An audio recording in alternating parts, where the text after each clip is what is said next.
42 pounds ago, I was in awful health. On the verge of being a type 1 diabetic, on the verge of being so obese that there was no turning back for me. That's what I thought. Until I found this.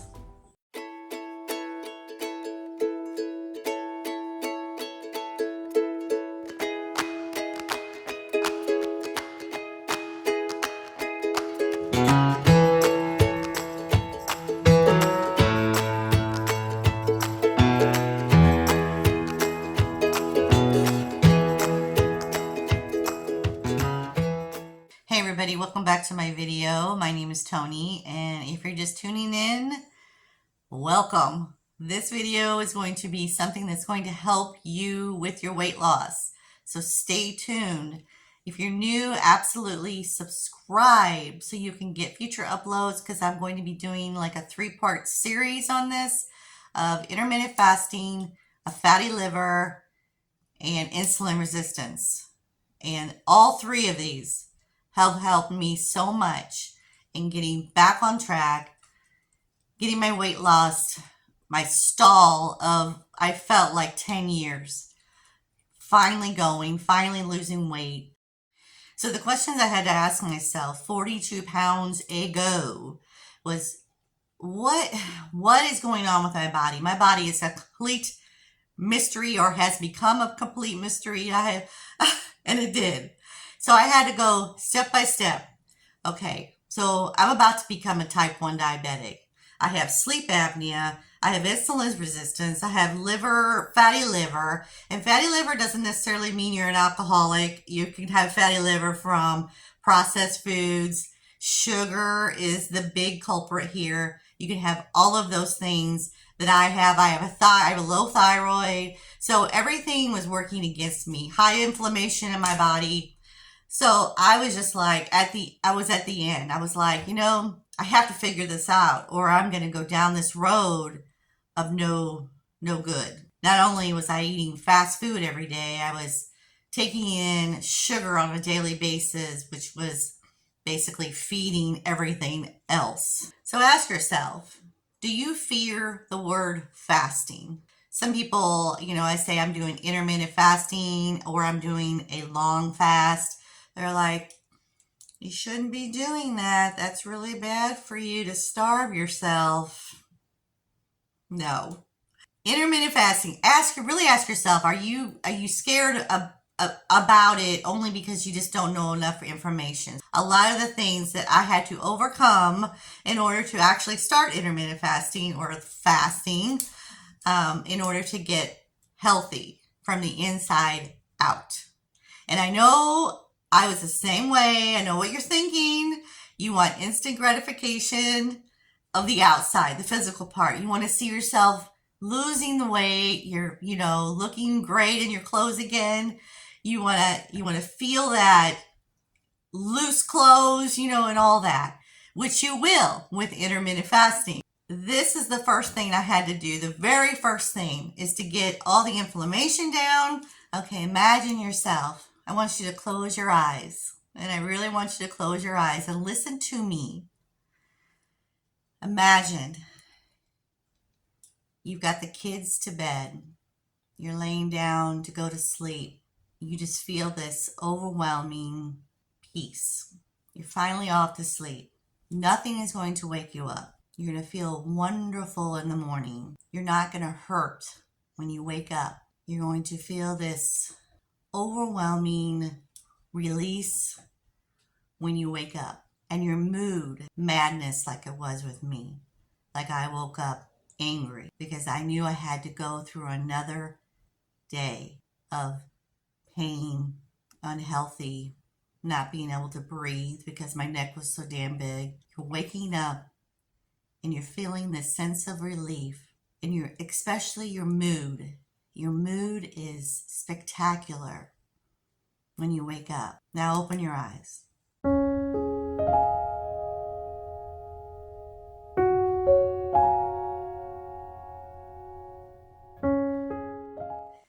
This is the way that intermittent fasting makes me feel every single morning. I don't feel like I'm 100 years old anymore. I don't have the inflammation. My hands are a normal size. My feet, my ankles, my legs, my whole body. Intermittent fasting does this for you. And most of it, you are sleeping. Yes. Okay, and now, so you wake up. It's your morning. Breakfast was not made for breakfast. It was actually made to break a fast. That's where the word breakfast came from. Break fast. When I was 242 pounds, that was my first thing, was to go to the kitchen, get my coffee, and eat. You're going to give your body a chance. And this is the only way to give it a chance, is to not eat if you're not hungry. I know in the beginning you're going to wake up and you're going to be famished. You're going to be like, oh my God, I got to eat. I got to eat. It's all in your mind. I'm telling you, it's all in your mind. You are not, your body needs the chance to heal in order to heal within. And you're giving it a chance. So I would start off with a 16-8, maybe a 12-hour fast. Now 12 hours, okay, you stop eating at 7 o'clock that night and you wake up at 7 o'clock in the morning. That's your intermittent fasting window. That's your fasting window. And then you get to eat. But I would hold off every day, make it longer and longer. Now, the most that I do on a daily basis is about 20 hours. So I won't eat my first meal until about noon or maybe 2 o'clock. And I swear to you, you will not die. You will not die if you do not eat within that window of your breakfast. Now, there's another side of this. If you're diabetic 1 and you need to eat, like you're feeling like you're in the beginning, like you're feeling like you're kind of nauseous. Even a type 2 does this. They feel like they're a little bit nauseous. Go ahead and eat something. But don't eat that carb. I'm telling you, do not eat the carb. Eat a protein or fat. You're better off eating the fat, because what that's going to do is it's going to get your body in a burning mode to burn off the existing fat that you have on your body. There is science behind this, I'm telling you, and it works. Now, also 42 pounds heavier, I thought, I don't have time to do this. And I was like, even myself, I even asked myself, why did I just say that? But I just don't have time for it. I would put my meals around the fasting. No.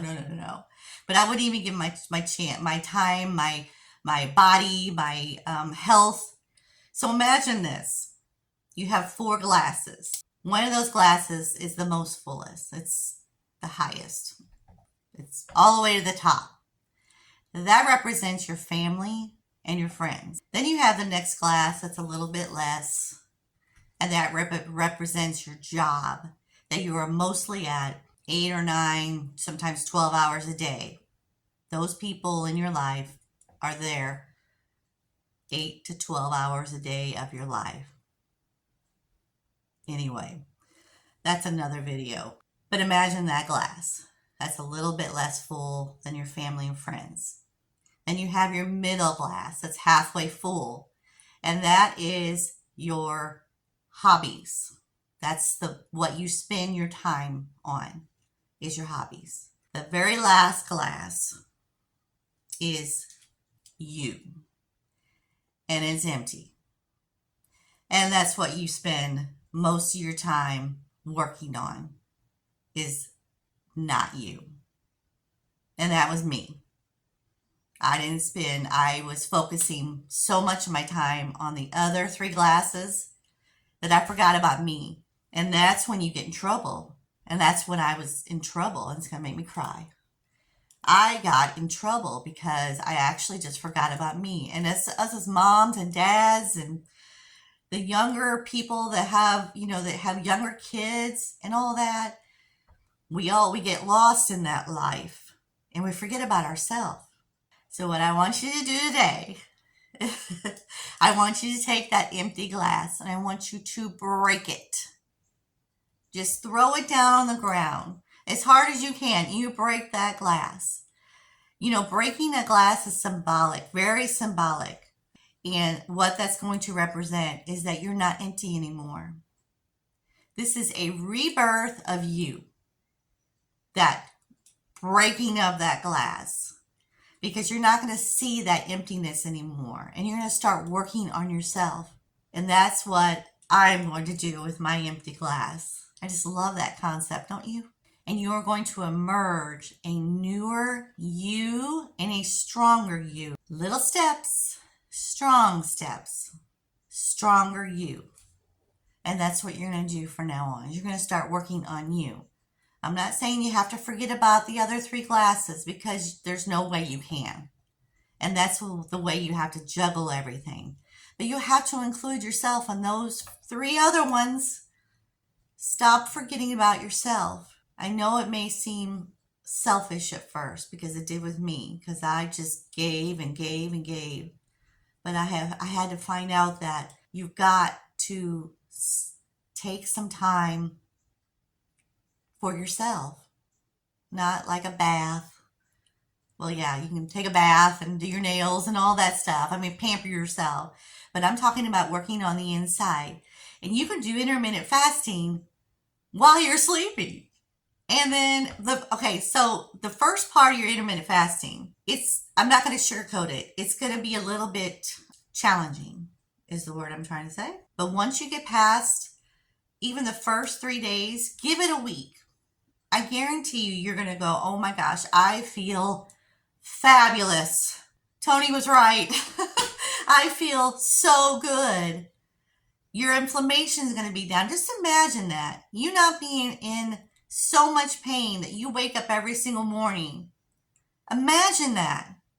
I know you can't imagine it because I couldn't. But it actually just came upon me. I was like, it was actually a pleasant surprise that actually was in with the actual good symptoms of what was going on. Imagine that. Not being in pain, not feeling like you're 100 years old. So lastly, this is very important. No snacking in between your intermittent fasting window, within your window. So if you have a 4-hour window, like I do a lot of the times, is I eat my 2 meals within that window. And if you have any questions, please put them below. And I check every message and I answer every single one of them. But you're giving your body, you're giving your insulin resistance, your fatty liver, and your intermittent fasting is the way to do that. It's giving it a chance to heal. And I had to find that out. I had to find, okay, I got to heal this first before I can even lose the weight. And I'm not going to lie, it took me a while, a year, at least a year with myself because I was so bad off. How bad off are you? So I was absolutely excited that I found the first step to do something about it because I felt helpless. I felt like, oh my, this is bad. This is bad. I don't know what to do. So I found intermittent fasting and I was super excited about the whole thing. And I'm excited about the future of my insides and my health. And I'm giving it a chance. So your insides matter way more than the outside. And I know we're hyper focused on the way we look on the outside. The social media does not help with that. But I am telling you, you work on the inside, it's going to come all out in the outside. 42 pounds ago, I was naive, thinking that I could just wish the weight away. Also, it helps with stress, your stress levels. If you have a stressful job, it helps with that. Healing within your moods. If you're going through menopause, postmenopause, premenopause, whatever menopause, it's going to help with those moods and those ups and downs throughout the day. And most importantly, with me, it helped with my hunger. I was no longer, after about a couple weeks of this, I was no longer hungry. Like that, that famished hunger, like right before lunch when you have to go to lunch and you're just so hungry, you feel like your stomach's just eating itself. You know what I mean? That type of hunger, you won't have that anymore. And it will hit you. You're just like, wait a minute, I'm not hungry.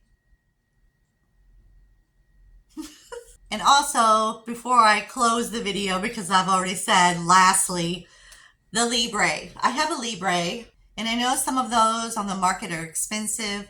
My insurance covers about half of it. I recommend a Libre, no matter if you're a diabetic, type 1. I recommend a Libre for everyone because it has helped me so much to recognize what foods I'm eating and that raises my insulin. It's just remarkable. What I thought wasn't raising it was raising it.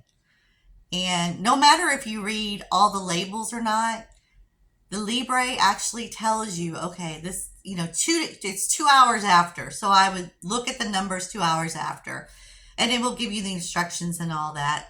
I'll leave a link. I'm not sponsored by them at all, but I'll leave a link for Libre. So go to sleep knowing that you're doing so much for your body to recover, to help you lose weight, to help with your stress levels, to help with everything else that you need to start this whole journey